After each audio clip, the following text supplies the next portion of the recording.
Unaenda wapi saa 4 za usiku? Kuangalia mpira. Yaani baadaye ubaki na mimi hapa mpaka muda nitakaoenda kazini wewe unaenda saa hizi. Sasa kuna mpira gani wa saa 8 za usiku? Wewe nenda kwenye mpira afu baadaye wewe wako unikukuta unanichiti. Sikuchiti bana.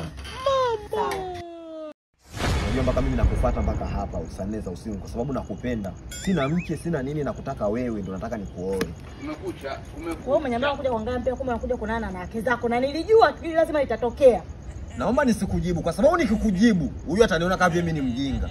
Naomba nikae kimya tu hivyo hivyo nikaushe kwa sababu hakuoni na kuona mimi mwenyewe. Unaongea na nani? Mimi pia ni mtu wa sana kuhusu shangae.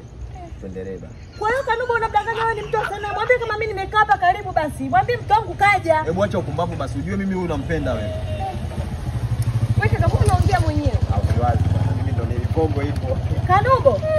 Hebu tuondoke nyumbani. Naomba tuondoke nyumbani haraka sana. Twende.